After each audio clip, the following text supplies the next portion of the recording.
नमस्कार मित्रांनो, दिव्य संस्कृती या चॅनलवरती आपणा सर्वांचे स्वागत आहे.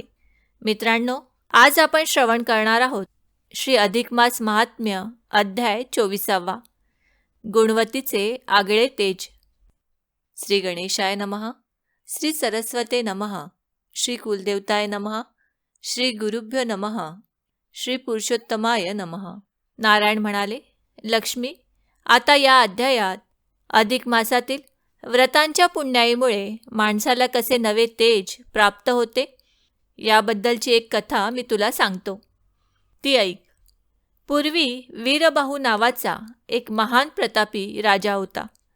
त्याची राणी यशोमती अतिशय सुंदर आणि राजाची खूपच आवडती होती. वीरबाहूच्या राज्यात सदैव सुखशांती नांदत होती. राजाचा मंडन नावाचा प्रधान मोठा चतुर, गुणी आणि राज्यकारभारात सदैव तत्पर असा होता. सारा कारभार मंडन प्रधानावर सोपवून वीरबाहू राजा अगदी निष्काळजीपणाने राहत होता. तो आपल्या सुंदर राणीच्या सहवासात नेहमी विलासात दंग असायचा. पुढे एकदा अधिक मास आला.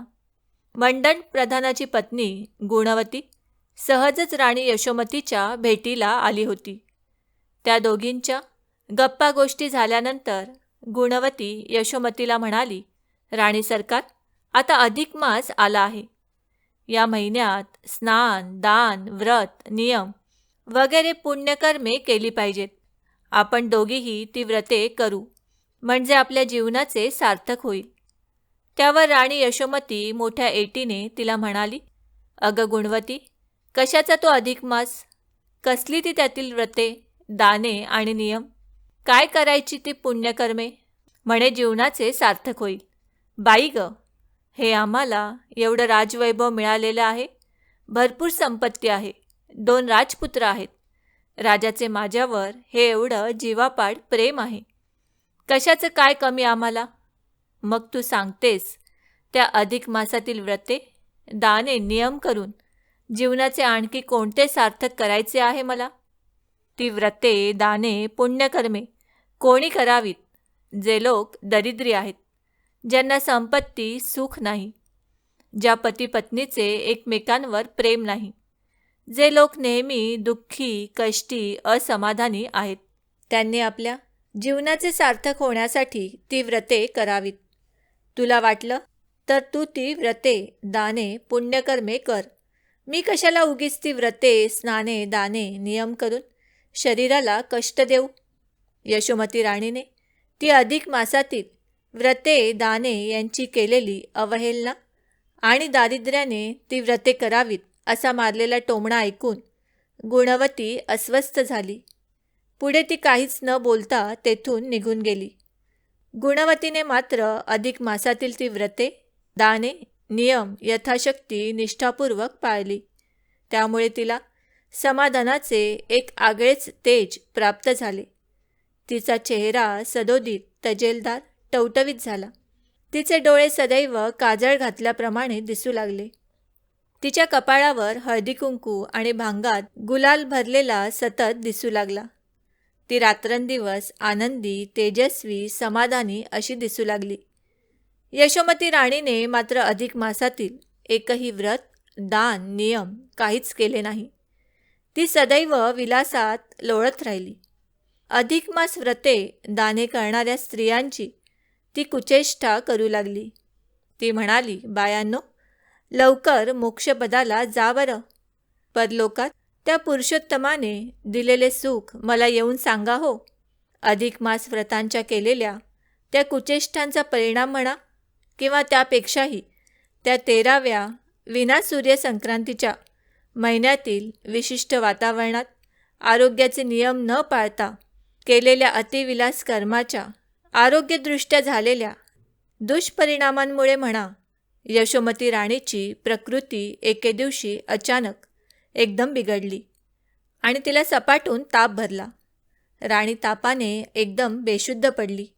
ती वार्ता कळताच राजवाड्यात खूपच धावपळ झाली. औषधोपचाराला काय कमी होते, परंतु काही केल्या राणीला आराम वाटेना. अखेर 3 दिवसांनी राणी शुद्धीवर आली. ती उठून बोलू लागली. अशा वेळी प्रधान पत्नी गुणवती राजवाड्यात यशोमती राणीला भेटायला आली होती. पण गुणवतीला पाहताच यशोमती राणी एकदम खवळून उठली आणि संतापून ती गुणवतीला म्हणाली, माझी ही दुखण्याची अवस्था पाहून सगळ्या मंडळींना काळजी लागली होती, पण तू मात्र दुष्टच आहेस. खुशाल डोळ्यात काजळ घालून, भांगी गुलाल भरून आणि तोंडात पानाचा विडा रंगवून एटीत मला भेटायला आलीस. तुझ्या तोंडावर चिंतेची काहीच छटा नाही. साज शृंगार करून, नट्टापट्टा करून तू मला भेटायला आलीस. निर्लज्ज स्त्रिये, मी राणी आहे. तू माझ्या सेवकाची सेविका आहेस. तुला काहीच दुःख वाटत नाही? जा इथून निघ. मला यापुढे तुझे हे तोंड पाहवत नाही. चालती हो इथून. यशोमती राणीचे हे बोलणे ऐकून गुणवती थक्कच झाली. ती बिचारी निमूटपणे निघून गेली आणि घरी जाऊन रडत बसली. मंडन प्रधानाने गुणवतीची खूप समजूत घातली. राणीने दुखण्याच्या भरात तुला हाकलून दिले. तिचे बोलणे मनावर घेऊ नकोस. हे पतीचे समजुतीचे बोलणे ऐकून गुणवती म्हणाली, अहो, पण मी काय मुद्दाम नट्टापट्टा करून गेले होते का? माझे हे विड्याने रंगलेले तोंड, भांगी शेंदूर आणि हा माझा टवटवीत चेहरा, काजळ, कुंकू हे आगळे तेज मला अधिक मास व्रताच्या पुण्याईने लाभले आहे. हे त्या राणीने ओळखले नाही. माझा अपमान करून मला हाकलून दिले. याला काय म्हणावे? गुणवतीचे हे बोलणे चालू असतानाच तेथे राजाचे शिपाई आले आणि त्यांनी मंडन प्रधान आणि गुणवती यांना तुरुंगात पाठविण्याची राजाज्ञाच दाखविली. त्या राजांनी पुढे कोणाचे काय चालणार? मंडन प्रधान आणि गुणवती यांनी गुपचूप निमूटपणे ती आज्ञा पाळून तुरुंगवास पत्करला. तुरुंगात असतानासुद्धा गुणवतीने आपले अधिक मास व्रतनियम चालूच ठेवले. उद्यापनही केले. त्यामुळे तिला आणखी आगळे तेज प्राप्त झाले होते. पुरुषोत्तमाच्या कृपेने तिकडे राजा वीरबाहू याला मात्र निरनिराळे दृष्टांत होत होते. वीरबाहू राजा अस्वस्थ झाला. त्याच्या मनात नेहमी येई, राणी यशोमतीच्या सांगण्यावरून आपण मंडन प्रधानाला आणि गुणवतीला कैदेत टाकले. हा अन्यायच केला आहे. या विचाराने तो बैचेन होई. राणीच्या दुखण्याच्या वेळी गुणवती मुद्दाम नट्टापट्टा करून कशाला येईल? मग वीरबाहू राजा मुद्दाम तुरुंगात जाऊन गुणवतीला पाहू लागला. तर प्रत्येक वेळी तिच्या त्या चेहऱ्यावर आगळे तेज त्याला दिसून येई. ते तिचे काजळ घातल्यासारखे काळेभोर तेजस्वी डोळे, भांगी शेंदूर, विडा रंगवल्यासारखे सततचे लाल चुटूक ओठ वगैरे. मग एके दिवशी वीरबाहू राजा यशोमतीला एकांतात म्हणाला, तुझ्या सांगण्यावरून मी प्रधान मंडन आणि त्याची पत्नी गुणवती यांना तुरुंगात टाकले खरे, पण तुरुंगातसुद्धा ती गुणवती तिचे ते अधिक मासातील व्रते नियम पाळीत आहे आणि त्या व्रतांच्या प्रभावाने तिचे ते आगळे तेज खुलत आहे. काहीतरीच काय सांगता? म्हणे तिला ते आगळे तेज अधिक मास व्रताच्या प्रभावाने लाभले आणि तेज आणखी खुलत आहे. अहो, ती गुणवती नाटकी आहे. मुद्दाम नट्टापट्टा करून ती मला हिणवीत असते. चला बरं, आपण तुरुंगात जाऊन समक्षच तिच्या त्या प्रभावी आगळ्या तेजाचे तांबे पितळ उघडे करू. चला. असे बोलून राणी यशोमती राजासह थेट तुरुंगात गेली. तेथे तिने गुणवतीला पाहिले तो काय, खरंच तिचे ते आगळे तेज खुललेले. मग यशोमतीने आपल्या दासींकडून गुणवतीचे ते तोंड स्वच्छ धुवून घेतले. पुन्हा पुन्हा धुतले. तरीही तिच्या डोळ्यात काजळ, भांगी शेंदूर आणि ओठ पुन्हा लाल चुटूक. तो चमत्कार पाहून यशोमती राणीची खात्री झाली. अधिक मास व्रत पालनाचे महत्त्व तिला पटले. आपण त्या व्रताची कुचेष्टा केल्याचे फळही कसे आपणाला मिळाले हे तिच्या ध्यानी आले. नंतर यशोमतीने गुणवतीची क्षमा मागून त्या उभयंतांना तुरुंगातून सोडून त्यांचा सन्मान केला आणि पुढे यशोमती राणीही अधिक मास व्रते करू लागली. नारायण म्हणाले, लक्ष्मी, आता पुढील 25व्या अध्यायात मी तुला त्या यशोमती राणीप्रमाणेच एका अधमाला कशी उपरती झाली याची कथा सांगणार आहे. ती तू शांतपणे ऐक. ओम नमो भगवते वासुदेवाय नमः. अधिक मास आरती. जय जय अधिक मास पुरुषोत्तम नाम, सद्भावे व्रत करिता लाभतसे पुण्य. जय जय जय जय जय जय जय जय जय जय अधिक मास पुरुषोत्तम नाम, सद्भावे व्रत करिता लाभतसे पुण्य. जय जय जय जय. दीन म्हणून कृष्णे उद्धार केला, निज नामे पुरुषोत्तम धन्य तुला केला. दाने त्यागे स्नाने पूजा जपमाला, व्रताचरण फलदायी निश्चय ठरविला.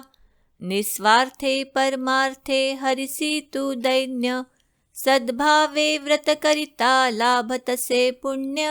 जय जय जय जय जय जय जय जय जय जय अधिक मास पुरुषोत्तम नाम, सद्भावे व्रत करिता लाभतसे पुण्य.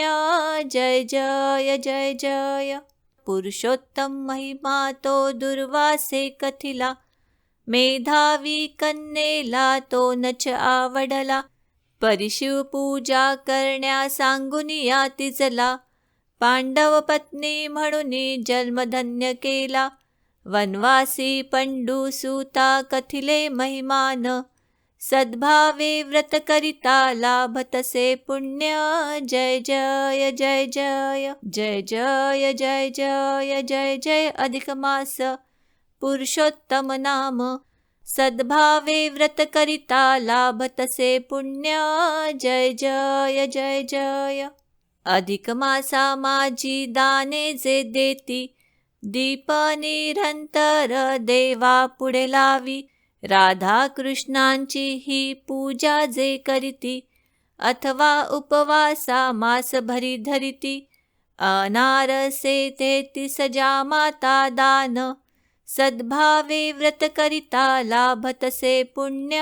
जय जय जय जय जय जय जय जय जय जय अधिक मास पुरुषोत्तम नाम, सद्भावे व्रत करिता लाभतसे पुण्य. जय जय जय जय.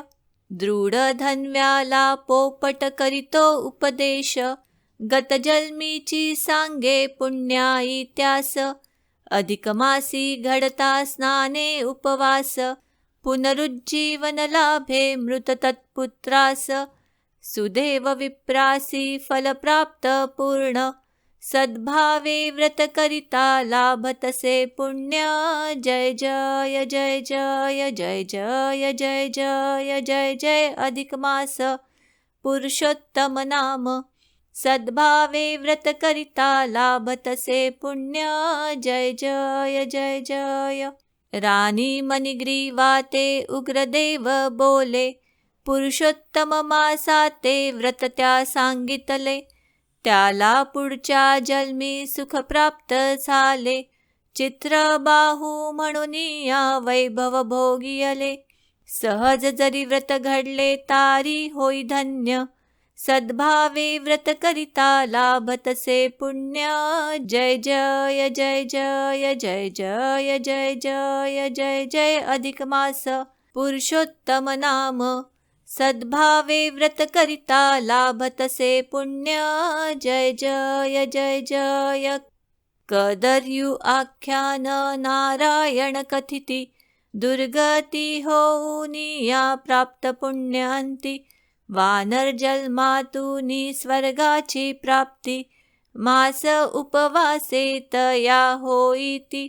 कथा पुराणामधल्या कित्येक अज्ञ, सद्भावे व्रत करिता लाभतसे पुण्य. जय जय जय जय जय जय जय जय जय जय अधिक मास पुरुषोत्तम नाम, सद्भावे व्रत करिता लाभतसे पुण्य. जय जय जय जय जय जय जय जय जय जय अधिक मास पुरुषोत्तम नाम. सद्भावे व्रत